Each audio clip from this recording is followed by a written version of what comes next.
ரெண்டாவது கேட்டகரி என்ன அப்படின்னா வாட்டர் எலிமெண்ட், நீர்பூதம் சார்ந்த ஒபிசிட்டி என்பது இந்த யூபி மெரிடியன் என்பது தலையில கண்ணில் தொடங்கி தலையினுடைய உச்சியிலிருந்து கழுத்து வழியாக, முதுகு வழியாக, பிட்டம் வழியாக, கால் தொடை பின்புற பகுதி, முழங்கால், காப் மசில்ஸ், கெண்டக்கால் சதை, குதிங்கால் வழியாக கால் சுண்டிவரில் வந்து முடியக்கூடிய இந்த யூபி மெரிடியனில் இதனுடைய ஒபிசிட்டியை ரெஃப்ளெக்ஷன் காட்டும். எப்படி?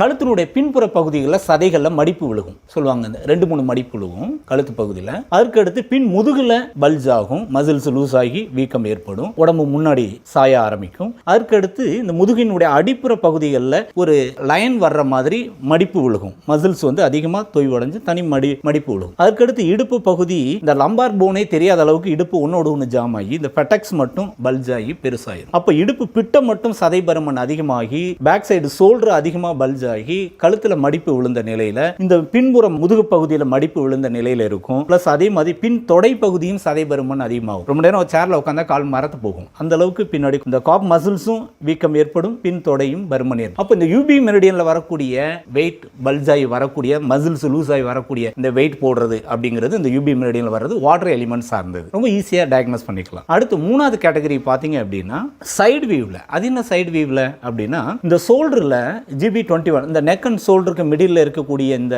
பகுதியில் GB21 ரீஜன்ல இந்த இடம் மட்டும் வீக்கம் ஏற்படும். ஒன்று. அடுத்தது இந்த இடுப்பினுடைய வளைவு பகுதி இருக்கு இல்லையா, இது ஒரு காலத்தில் வந்து தமிழ் கலாச்சாரத்தில் உடுக்கை போன்ற இடுப்பு, அதாவது மேலும் கீழும் விரிவடைந்தாலும் இடையில உடுக்கு மாதிரியான இடுப்பு அப்படிங்கிறது இன்னைக்கு யாருக்குமே கிடையாது. அந்த மாதிரியான இந்த இடுப்பு பகுதியினுடைய பக்கவாட்டு ஓரத்தில் மடிப்புகள் விழுகும். இமயமலை எவரெஸ்ட் மாதிரி 2-3 மடிப்புகள்லாம் வரும். அப்போ இந்த சைடு வியூவில் மடிப்புகள் விழுவதும் பிளஸ் அதே மாதிரி இந்த கால் தொடையினுடைய பக்கவாட்டு ஓரம் இயல்பாக அனாட்டமிக்கல் வியூவில் பார்த்தோம் அப்படின்னம்னா காலில் இந்த கால் தொடையினுடைய சைடு மசில்ஸ் என்பது அக்குள் மடிப்பு ரேகைக்கு நேராக இந்த லைனுக்குள்ளே தான் வரும். நம்மளோட அக்குள் எவ்வளோ இருக்கும் இதே வியூவில் இதே லைனுக்கு நேராக இருந்தால் அது நார்மல். பட் ஒரு சிலருக்கு என்ன ஆயிரும் அப்படின்னா இந்த சைடில் மசில்ஸ் விழுந்து லூஸ் ஆகி விரிவடைந்து இந்த கால் தொடையினுடைய சதை பருமன் ஷோல்டரோட அவுட்டர் ரீஜன் வரைக்கும் இந்த அளவுக்கு பல்ஜ் ஆகி வந்து அப்போ ரெண்டு பக்கமும் அவங்க பார்த்தோம் அப்படின்னா அன்சைஸாக இந்த ரெண்டு தொடையினுடைய பக்கவாட்டு விளிம்பும் ரொம்ப பல்ஜ் ஆயிடும். உட்காந்தாங்கன்னா சேரை விட்டு வெளியில் பிதுக்கமாகி போகிற அளவுக்கு கால் தொடையின் பருமன் வந்து சைட் வியூவில் அதிகமாகும். இது கால்பிளாடர் மெரிடியன் சார்ந்தது. GB meridian. கால்பிளாடர் மெரிடியன் கண்ணில் தொடங்கி